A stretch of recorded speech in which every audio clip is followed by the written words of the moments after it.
ನಟಿ Rachita Ram car driver ಗೂಂಡಾಗಿರಿಯನ್ನ ಮಾಡಿದ್ದಾನೆ ಅನ್ನುವಂತಹ ಆರೋಪ ಕೇಳಿಬಂದಿದೆ.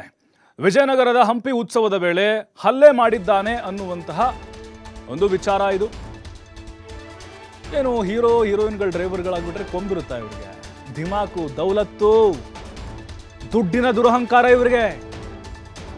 ನಿರ್ಮಿತಿ ಕೇಂದ್ರದ ರವಿಕುಮಾರ್ ಮೇಲೆ ಹಲ್ಲೆ ಮಾಡಿದ್ದಾನೆ ಅನ್ನುವಂಥ ಆರೋಪ ಇದೆ. CCTV ದೃಶ್ಯಗಳು ನೋಡ್ತಾ ಇದ್ದೀವಿ ನಾವು. ಗಲಾಟೆ ದೃಶ್ಯ ಇದು. ಮುಷ್ಟಿ ಮಾಡಿ ಅಧಿಕಾರಿಯ ಕಣ್ಣಿಗೆ ಗುದ್ದಿದ್ದಾನೆ ಅನ್ನುವಂಥ ಆರೋಪ.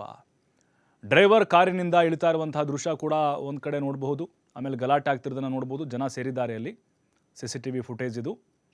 ವಿಜಯನಗರ ಜಿಲ್ಲಾ ಪೊಲೀಸರು ಈಗ ಪರಿಶೀಲನೆ ಕೂಡ ಮಾಡಿದ್ದಾರೆ.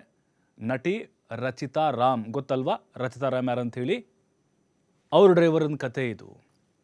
ವಿಜಯನಗರದ ನಿರ್ಮಿತಿ ಕೇಂದ್ರದ ಯೋಜನಾ ನಿರ್ದೇಶಕ ರವಿಕುಮಾರ್ ಹಂಪಿ ಉತ್ಸವದ ಕೊನೆ ದಿನವಾದಂಥ MP ಪ್ರಕಾಶ್ ವೇದಿಕೆ ಬಳಿ ಈ ಘಟನೆ ನಡೆದಿದೆ.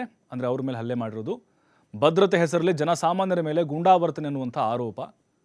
ಡ್ರೈವರ್ ಕಾರಿಂದ ಇಳಿತಿರುವಂಥ ದೃಶ್ಯ CCTVಯಲ್ಲಿ ಸೆರೆಯಾಗಿದೆ ನೋಡಿ. ಅದಕ್ಕೆ ಹೇಳೋದು, ಇವರು ಫ್ಯಾನ್ಸ್ ಅಲ್ಲ ರೀ, ಇವರು ಅಧಿಕಾರಿ. ಅಲ್ಲಿ ಬಂದಂಥವ್ರು, ಕೆಲಸದ ಮೇಲೆ ಇದ್ರವರು, ಅವ್ರನ್ನೇ ಬಿಟ್ಟಿಲ್ಲ ಇವನು. ಇನ್ನು ಯಾರಾದರೂ ಸೆಲ್ಫಿ ತಗೊಳಕ್ಕೆ ಬಂದಿದ್ರೆ ಅವ್ರಿಗೆ ಯಾವ ಥರ ಹೊಡಿಬೋದಾಗಿತ್ತು ಇವನು. ಹಾಗಾಗಿನೇ ರಚಿತಾ ರಾಮ್ ಅವರು ಈ ಹಿಂದೆ ನೋಡಿದ್ವಿ ಒಂದು ಅಪಘಾತ ಕೇಸ್ಗೆ ಸಂಬಂಧಪಟ್ಟಂತೆ. ಈಗಲೂ ಕೂಡ ನೋಡಿ, ಅವ್ರ ಡ್ರೈವರು ಮಾನವೀಯತೆ ಇಲ್ದಿರೋ ಥರ ವರ್ತನೆ ಮಾಡಿದ್ದಾನಂತೆ. ಪೊಲೀಸರು ಕೂಡ ಈಗ CCTV ದೃಶ್ಯಾವಳಿಗಳನ್ನು ಆಧಾರವಾಗಿ ಇಟ್ಕೊಂಡು ಪರಿಶೀಲನೆ ಮಾಡ್ತಾ ಇದ್ದಾರೆ. ಅಂದರೆ ಈ ದೌಲತ್ತುಗಳು ಬಂದುಬಿಟ್ಟಿರುತ್ತೆ ಕೆಲವೊಬ್ಬರಿಗೆ. ಈ PAಗಳಿರ್ತಾರೆ, ರಾಜಕಾರಣಿಗಳ PAಗಳು, ಸಿನಿಮಾ ನಟರ PAಗಳು, ನೋಡ್ಬೇಕು ಅವ್ರ ಬಾಡಿಗಾರ್ಡ್ಗಳು. ಅವ್ರಿಗಿಂತ ಇವರೇ ದೊಡ್ಡ ಸೆಲೆಬ್ರಿಟಿ ಅನ್ನೋ ಥರ ರೇಂಜ್ಗೆ ಆಡ್ತಾ ಇರ್ತಾರೆ ಅವರು.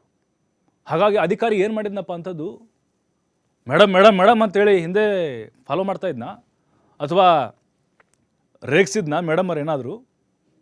ಏನು ಮಾಡ್ದ ಅವನು? ಮುಷ್ಟಿ ಮಾಡಿ ಗುದ್ದಿದಾನಂತೆ. ಅಲ್ಲ, ನೀನು ಡ್ರೈವರ್ ಕೆಲಸ ಮಾಡೋಕ್ಕೆ ಬಂದಿದ್ಯಾ ಅಥವಾ ಅಲ್ಲಿ ಗೂಂಡಾ ಪ್ರವೃತ್ತಿನ ತೋರ್ಸೋಕ್ಕೆ ಬಂದಿದ್ಯಾ? ವಿಜಯನಗರದ ಜನ ಭಾಳ ಪ್ರೀತಿ ರಚಿತಾ ರಾಮ್ ಅವ್ರನ್ನ ಕಂಡ್ರೆ ಅಭಿಮಾನಕ್ಕೋಸ್ಕರ ಕರೆಸಿದರೆ ಹಂಪಿ ಉತ್ಸವಕ್ಕೆ. ಆದರೆ ಅಲ್ಲಿ ಈ ರೀತಿಯಾದಂತಹ ಒಂದು ಕೆಲಸ ಮಾಡಿ ಜನ ಉಗಿತಾ ಇದ್ದಾರೆ.